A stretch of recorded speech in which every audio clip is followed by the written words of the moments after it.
E aí, pessoal, e vamos falar de futebol, do Grêmio dentro do campo, porque os times estão prontos. Você vai entender a ideia e, sobretudo, as peças que vão nos defender daqui pra frente. César Cidade Dias falando de Grêmio aqui no YouTube, papo de gremista para gremista.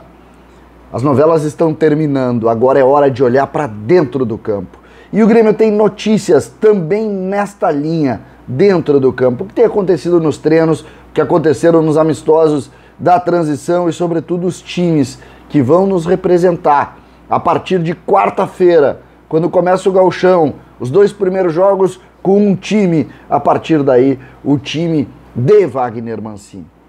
Vamos começar pelo time de César Lopes, o time da transição que começa quarta-feira. Nós vamos estar no estádio, o Grêmio vai mais uma vez promover algumas ações para a diminuição do custo do ingresso. Vocês vão ver isso a partir desta segunda-feira. Eu não tenho detalhes ainda, mas sei que o Grêmio produz isso junto à administração da Arena, e nós vamos ver o tamanho dessa promoção para estar junto com o Grêmio, sempre com o Grêmio. É preciso sempre estar com o Grêmio nessas horas, mais do que nunca o Grêmio precisa do seu torcedor. O time de César Lopes tem praticamente toda a definição. Vamos a ela, tá? Nos amistosos, pegando o goleiro, começando pelo goleiro, nos amistosos nós tivemos Adriel e Felipe. O último amistoso do Felipe foi muito bom e a tendência é que Felipe seja o goleiro titular. Na lateral direita, eu vou, mesmo que eu tenha visto a partir das manifestações evolução no Tomás Luciano, acho que fica ainda Felipe Albuquerque pela experiência, por já ter jogado a competição, ou melhor, por ter jogado a Série B e por ter um pouquinho mais de força, joga Felipe Albuquerque. A zaga com Erickson e Heitor. O Emanuel ainda se ressente da lesão no pubis que o tirou do final de toda a temporada, está em processo de recuperação, então Erickson e Heitor. A lateral esquerda começou com o Thiago Rosa, mas o Thiago Rosa sentiu um desconforto muscular, não pôde estar no último jogo e não sei se vai a tempo estar preparado. Um azar, esse menino, ele não está dando sorte na hora de montar no cavalo, na hora de aparecer ele não está dando muita sorte. Então, Guilherme Guedes, que está se esforçando aí para tentar recuperar um pouco do seu espaço, Guilherme Guedes será o lateral esquerdo. A dúvida no meio-campo, nos jogos começaram Varela e Friso. No último jogo começou Varela e Bitelo. E eu acho que essa é a tendência nesse momento. O Bitelo tem feito gols como volante entrando na área. Nos 2 gols foram gols trabalhados que ele entrou na área para concluir. Ele é um volante box-to-box. Para mim é o melhor deles. Então joga Varela e Bitelo. E acho importante que a gente analise claramente esse posicionamento, porque um desses aqui vai estar junto aos jogadores, ao time principal. Ele vai estar jogando, ele vai estar muito bem posicionado no time principal. Aí a gente tem o trio, né? A linha de meio campo ou de meias, que vai ser fundamental aí para a produção dos lances de frente. Vini Paulista no lado direito do ataque. Vini Paulista acabou, em razão da saída do Douglas Costa, ganhando um espaço e uma visibilidade que a gente precisa analisar. Vini Paulista está na linha de sucessão do homem da frente lá do time principal. Vini Paulista está treinando muito bem, tem sido solução. O lado dele é o lado mais forte, organizado hoje desse time de transição, até pelas passagens. Vocês viram os gols, por exemplo, do Tomás Luciano, tudo caindo, a jogada toda caindo, organizada, ele caindo para dentro, ele criando espaço, ele indo para o individual.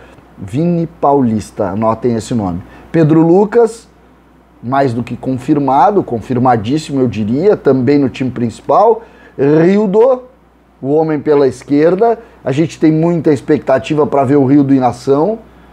Algumas coisas elas necessitam de confirmação, o Rildo é uma delas. O Grêmio precisa da confirmação dele dentro do campo, efetiva, com uma grande atuação, interessada, com muita intensidade. É isso que o Grêmio precisa. O Grêmio precisa de jogadores com intensidade e a gente espera que o Rildo dê isso a partir do jogo da quarta-feira. Na frente, Elias, também dispensa comentários. Portanto, o time é esse.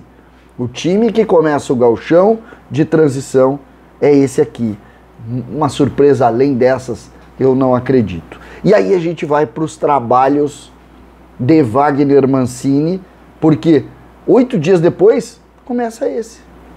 Começa esse no jogo contra o São José. E esse time do Grêmio, que é um time que a maioria dos jogadores não tem nada de cara nova aqui. O Grêmio vai ter 3 caras novas nesse início de trabalho dentro do time titular. 3 caras novas, ou seja, se a gente tira o goleiro, 30% do time foi modificado. Dos 10, 3 são diferentes. Sendo que dos 3 diferentes, me parece que um deles deixa o time e o outro é uma grande dúvida. Você vai entender a partir de agora. O time que vinha trabalhando ainda tinha Douglas Costa. Ele trabalhou lá os 3, 4 dias que ele esteve no time principal, ele trabalhou nas movimentações mais coletivas como titular pelo lado direito. A partir da saída dele da concentração e do encerramento da novela Douglas Costa, o time se abriu. E esse time aqui é o time que vai começar o ano. Vamos lá. Chapecó, Orejuela, até aqui eu tinha dúvida com relação ao Chapecó, mas ele foi confirmado. Orejuela, incontestável. O Léo Gomes ainda não tem condição, é o outro lateral do grupo.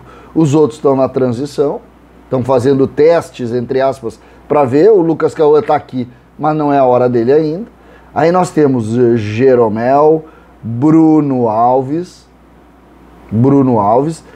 claramente guardando espaço para Walter Kahneman. O titular é Walter Kahneman, o outro titular é Pedro Jeromel. E aí a gente tem Diogo Barbosa, que na luta contra Nicolas, num início de trabalho, ganhou. Diogo Barbosa é o lateral esquerdo titular. O meio-campo começa com o meio-campo que a gente viu nos últimos jogos do Brasileiro. Thiago Santos, mais centralizado, sendo 5. Lucas Silva, sendo o segundo volante. E o meia é Campaz. Campaz, nesse início de trabalho, assume a titularidade porque eu acho que o titular vai ser Benítez no curso do trabalho. Mas Campaz aqui assume porque Benítez ainda não tem condição. O Grêmio vai tratar o Benítez assim, ó. O Grêmio vai dar todo o tempo do mundo para ele estar muito forte para encarar a temporada. O Grêmio quer aumentar a média de jogos dele e não vai arriscar. Não vai arriscar. O Grêmio acredita muito, as pessoas falam muito do Benítez, tá? Muito, muito. Tá todo mundo muito encantado com o Benítez. Muito. Acham muito bom e acham que é um jogador que, se tiver uma média melhor de jogos, vai dar uma resposta muito boa sendo meia. Aí a gente vai pro lado direito. Quem assume, quem começa? Janderson. Com a saída de Douglas Costa, como eu expliquei no início do vídeo, Janderson é o homem pela direita. O vestibular do Grêmio tá aqui, tá? A dúvida para mim tá aqui. Por quê? O Benítez vai ser o meia, como eu disse. O Campaz começa o ano aqui, mas o Benítez é o titular. E aí o que a gente tem? A gente tem um espaço no time que está em dúvida, que é Janderson. E aí qual é a ideia? Eu acho que o Campaz passa para lá, tá? Assim que o Benítez tiver condição, o Campaz passa para lá. Mas começa contra o São José, o time tem Janderson ali. Diego Souza, incontestável, é o titular, e o centroavante, e Ferreira é o titular incontestável, todos acreditando que será o ano do Ferreira. Ele é o ano que ele vai dar a grande contribuição que o Grêmio precisa, todos acreditam muito no futebol dele. Então, a gente tem um time com Orejuela, Chapecó, Orejuela, Jeromel, Bruno Alves, Diogo Barbosa, Thiago Santos, Lucas Silva, Campaz, Janderson, Diego Souza e Ferreira. Esse time começa. O que vai acontecer? E eu falei, comecei a falar do vestibular. O Benítez vai ser o titular da meia com o tempo, se ele der a resposta que o Grêmio espera. Campaz, Janderson, Vini Paulista e Rildo brigam pela posição da direita. É isso. Um vestibular de 4 jogadores. Quem eu acho que vai ganhar, quem eu acho que está mais próximo disso, o Campaz. E o Janderson vai ser a opção de velocidade quando o jogo pedir. Tanto pelo lado direito, tanto pelo lado esquerdo. Para mim é isso. O time do Grêmio está pronto, gente. time do Grêmio está pronto. Ah, tem o detalhe aqui do Cano, mas é isso aqui. Esse é o time. Eu gostaria de discutir os volantes, acho que precisa discutir, precisa. Nesse momento, não tem nem discussão aqui. Os times são esses aqui e estão montados. Agora, é dentro do campo. Tem que entrar treinamento aqui. O Grêmio tem que jogar mais do que jogou. Treinamento. Vamos cobrar muito, a partir de agora, rendimento desses caras aqui. O Grêmio tem que jogar mais do que jogou. O Grêmio apostou na continuidade porque entendeu que foi uma bagunça o ano passado. No campo físico, lá que a gente já falou, lá no início, que não se trabalhou muito bem. Tudo isso o Grêmio detecta. Então o Grêmio detecta que com o vestiário agora, com o trabalho de campo, dentro dessa pré-temporada, eles vão crescer. O que a gente tem para fazer? Acreditar e torcer. César Cidade Dias falando de Grêmio aqui no YouTube.